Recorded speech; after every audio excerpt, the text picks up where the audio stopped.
co-founder. A lot of news, shakeup in healthcare. Dr. Finale is out, as GoLocal first reported yesterday at Care New England. That hospital group, the second largest in the state, is now a lot rudderless. Financial results are in from the second quarter. They're in a slightly different fiscal year that just ended last month, and those numbers are not good for that hospital group. Take a look at that. There's a big report on that in GoLocal today. Also, the weather is breaking. We're supposed to have a great weekend, so a lot of time outside. I want to go down to the University of Virginia. Jennifer Lawless, she is the chair of the Political Science Department. Jennifer, thanks so much for joining us. I'm happy to be with you. Okay, let's go to Washington, D.C. You know what's going on down there. Joe Biden is president of the United States. We're coming up on a midterm election. How is the president doing? Not so well, but I would say that it's hard to imagine any Democratic president, or frankly, any Republican president, doing that well, presiding over an economy that looks like this one looks. So given the circumstances, I think he's trying to do the best that he can. The approval rating regarding the war in Ukraine and the United States' role in that is he's scoring well. As far as Roe versus Wade is concerned, he's on the same side as the majority of public opinion. He is going to very shortly have a new press secretary, which I think will inject some new blood into how his message is communicated. And so, I think he's trying to assemble all of the pieces that he can to stave the bleeding for the midterm elections, but it's hard to envision the Democrats having any real confidence going into it. So this year, it's a very interesting year. I think the talk on the street, when you just talk to average folks, I think people are pleased that COVID is less than it was a year earlier. I won't say it's gone away because cases are up in Rhode Island and things like that. But overall, people really seem to be excited about the summer. And secondly, they talk about inflation. And that seems to be sort of the endless discussion. Inflation and the cost of housing that continues to move upward, both on the buying side and on the rental side. This is a real problem for whomever would be in power, and in this case, it's Democrats, going into these midterms. Yeah, and frankly, it's probably only going to get worse. So the best way that the administration has decided to address inflation is ultimately through raising interest rates, and they're going to do that very soon, and then it's likely that they're going to do it again in August and possibly November. Long term, that might actually help economically, but in the short run, that's going to make it even more difficult for people to get access to the kinds of loans that they would need to buy a home. And so you've got this very weird situation where it's a great seller's market, it's a terrible buyer's market. Apart from housing, there remain major supply chain issues, so prices are through the roof. And on just day-to-day expenses, people by midsummer will likely be paying 10% more than they were last year. So it's not a good time to be heading to the polls. It can't be a good sign for Democrats going into these midterms when new moms can't buy formula at CVS and Walgreens. And it's not only that, it's also that the timing is sort of okay because most people are not, suffering from very, very cold temperatures right now. But what are the energy costs going to be when people are trying to use air conditioning over the summer? I think people's pockets are going to continue to get hit. We know that people are feeling better about COVID and initially had hoped to travel this summer and to, sort of spend some money and engage at least in domestic tourism. It's now unclear not only that they can afford the vacation itself, but that they can afford to get there. Yeah, I mean, the Wall Street Journal had a breakdown year over year, 45% inflation rate on gasoline, 30% on energy costs, home energy costs, used cars up over 25%. I mean, sort of food up was, I think, around 10 or 15%. Sort of the basic things everybody has to spend money on, whether they want to or not, food, energy, things like that, are going through the roof. Right, and that means that people are, when they can afford it, spending more for what they're accustomed to already getting, which leaves way less in terms of disposable income.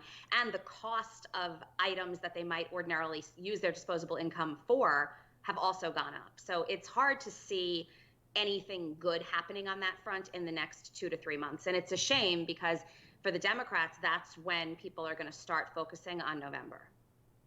The other was there a miscalculation at the White House?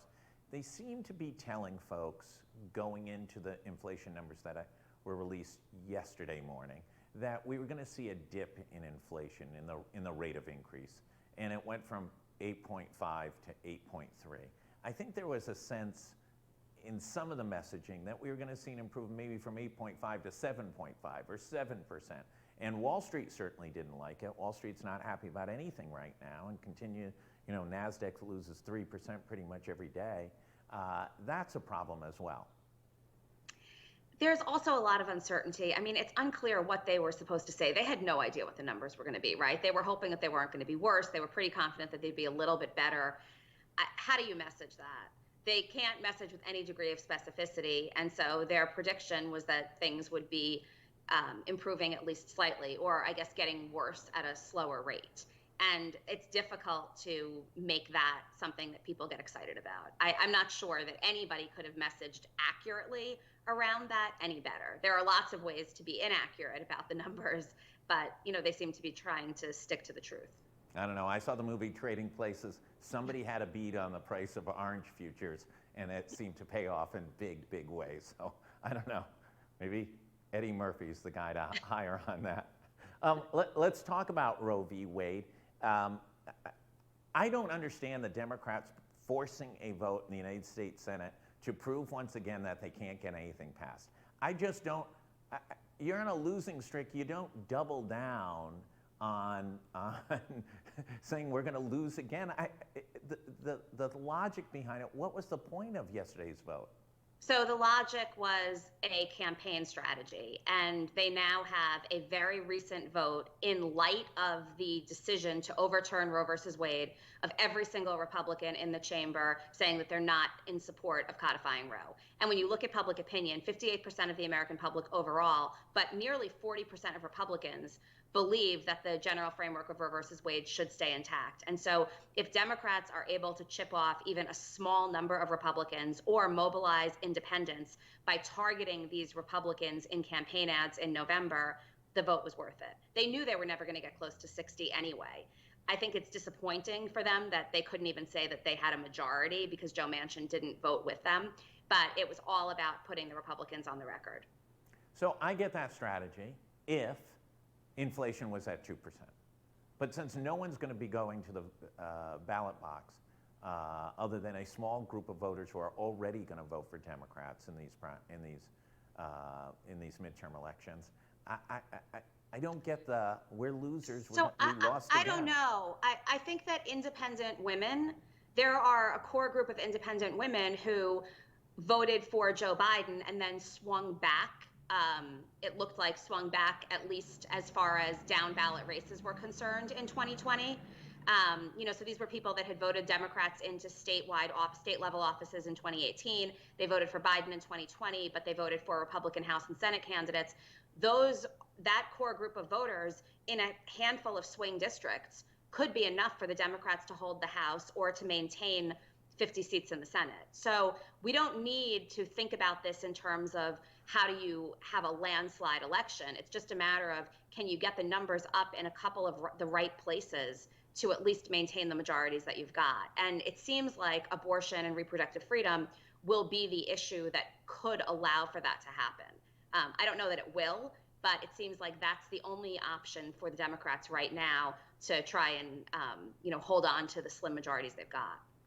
Yeah, but juxtapose, Donald Trump has won 4 out of 5 primary races. His candidates have beat non-Trump candidates. It just from a optics standpoint, Trump's winning 4 out of 5, and Democrats are forcing votes where they know they're going to lose. But they're different electorates. So Trump's winning among a Republican electorate, and that's not who's going to be voting in the general election, right? There are going to be Democrats and independents voting in those elections too.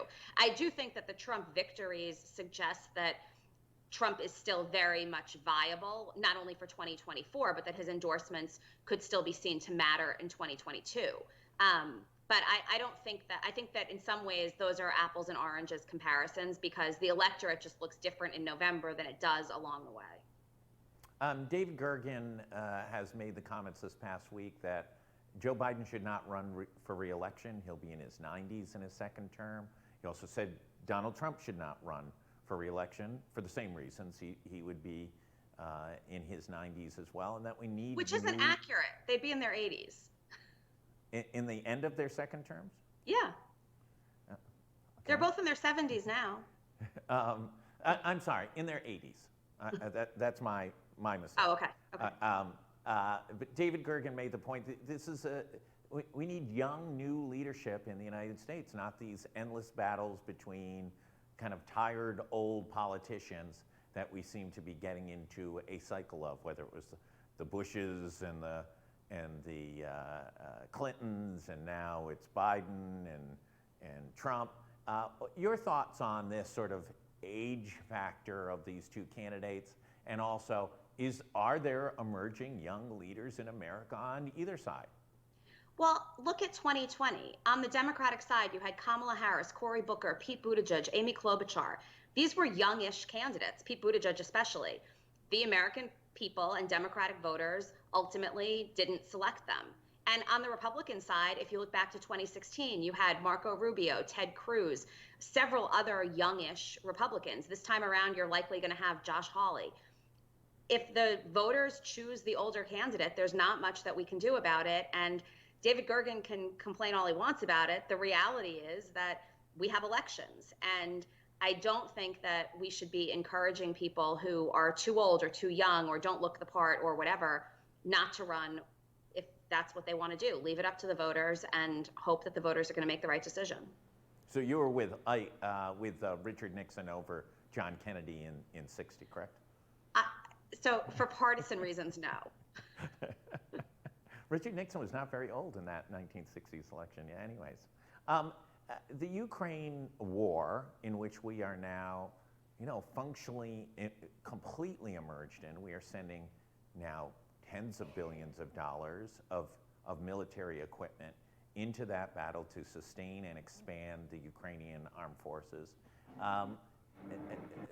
As you stated at the beginning of the discussion, the president's gotten very high marks on how he has managed this, and the strategy that the Biden administration has put forth seems to be working and working well. But what's the end game? Is this Afghanistan, Vietnam? Is this one of these things that just goes on infinita? I think ultimately it's up to Putin. And that's what makes the whole thing quite scary and uncertain. He has not indicated what winning would look like other than taking the land that he believes is his. And that's certainly not happening quickly. If he continues at this rate and this pace, the war could go on for years. And I don't know. Now, we did see that he's beginning to up his rhetoric about potentially, for security reasons, trying to expand the scope of Russian influence. And if Finland joins NATO, for example, then, that would be a direct threat to Russian interests, according to Putin. And so, I mean, if he oversteps or if he expands the scope of conflict beyond what it already is, that might bring the war to a faster end, just because the world might not be willing to allow that. But at this point, I think the ball is in his court. He's not winning, but I think the war ends either when he decides that it's over or he has no troops left to fight. Is that the complication, though? I think there was a sense at the beginning with economic sanctions that we'd see a little more pain and suffering, and not that it would crumble the entire Putin administration, but that you'd see more pain and suffering amongst the Russian people and the Russian economy. That doesn't seem to have come to fruition. Not yet, although indicators suggest that it is on the horizon. I mean, at some point, the Russian economy is going to not be able to sustain itself at the levels that it has been, especially now that we're seeing, many more nations saying that they're going to stop purchasing, gas and oil from Russia. The one other thing that I think might have been somewhat misjudged is the is the extent to which Russian propaganda still matters, even among young Russians. If you look at what's going on and you look at the information environment in Russia, it's a completely different world that they're living in. And I think there was a general assumption that that was not going to be as tightly controlled as it is. Let's take a last issue. Come here to Rhode Island politics. We're in the middle of May. There's barely been a political commercial aired on TV. There's none on social media. There's very little spending by the candidates. There's very little back and forth on any issue. It is a very, very quiet spring. Are you surprised at how lack of action has taken place in three historically big races? A governor's race, no incumbent Democrat that was elected. He ascended to the position when Gina Raimondo left for Commerce. An open Providence mayoral race, and then for the first time in 10 years, 12 years, an open seat in Congress with viable candidates both on the Democratic and Republican side. And, a press release every other day, a burp here, a tweet there, and not much else. So I am surprised that the campaigns aren't taking place among the chattering class and the media as, with the same level of vigor that we might have seen in the past. I'm not that surprised that we're not seeing campaign ads yet, or that the campaigns haven't really been brought to the people yet. If you look back historically, it's really not until the summer and then leading up to Labor Day with a late primary in September that most of the money is spent on these races. Now, the thing that's a little bit unusual this time around is that there are several candidates who really need to build name recognition.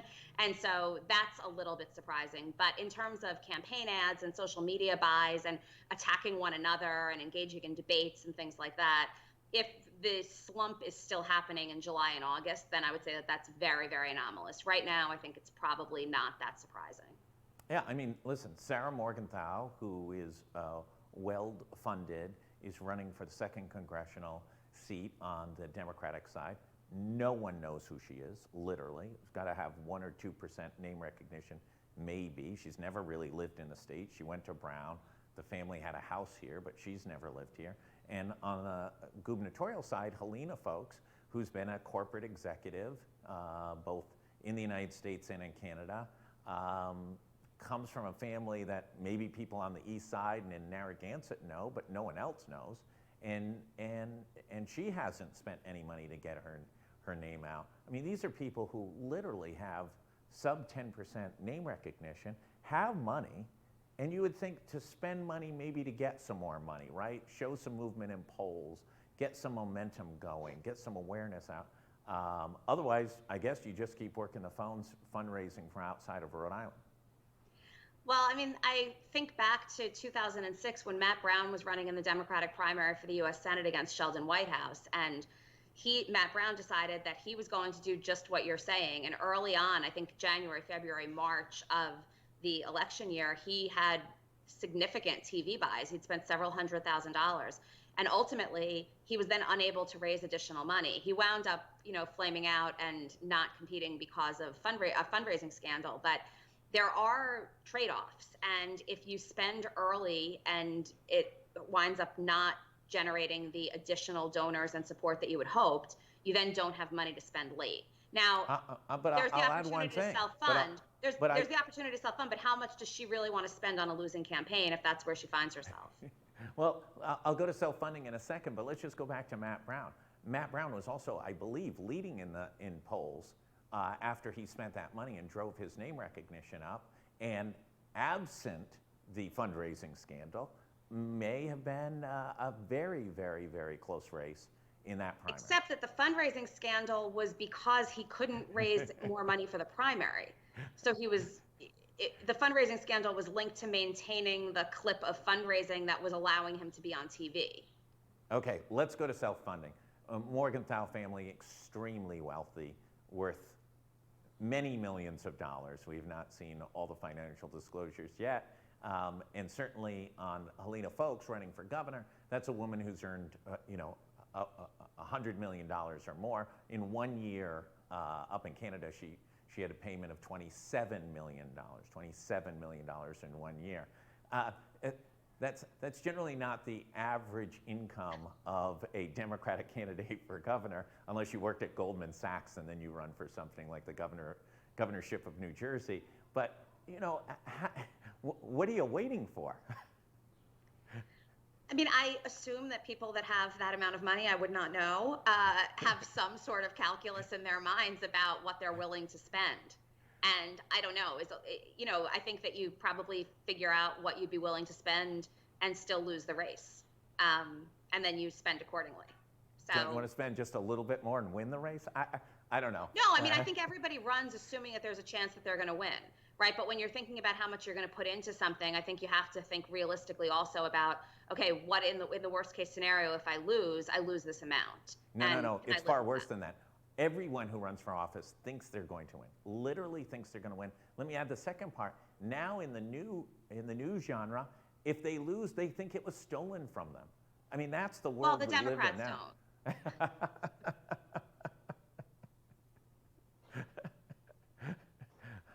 don't. With that, what should Rhode Islanders be looking for over the next week? I would say two things. The first is the Supreme Court is meeting today for the first time since the leaked memo, and I will be interested to see what comes out of those discussions. They won't necessarily be about Roe versus Wade or abortion, but there's no question that there will be statements coming from the court about whether there was collegiality or whether there was any indication of who leaked the brief. And so I think that will shed some light on what we can expect for the decision to be. And the other thing that I'm looking at is what happens with Donald Trump now that he has actually been pretty successful in several of these primaries. Is he going to cast a broad set of additional endorsements? And if so, I think that could be, it depends, it could work either way. He could wind up really ginning up a lot of enthusiasm for Republican candidates, but he could also, in swing districts or really purple races at the state level, ultimately help the Democrats. Jennifer Lawless, professor, University of Virginia, chair of the Political Science Department, thank you as always for joining us. Appreciate your insights into Washington, D.C. For everybody else, stay tuned for much, much more going on in Providence. We have a big e-blast going out with a number of news stories of significance. Also, enjoy this great weather. It is spectacular outside, and it's supposed to carry through the weekend. If you haven't gotten boosted, I'm getting shot number 4 today, and so I will be the most protected person, and that will make me happy and also much more confident to go out and sit at a bar and have a beer and go to gatherings and all the rest of it and try and stay out of hospitals and stuff like that. Everybody stay safe, enjoy this great weather, and stay tuned for much, much more.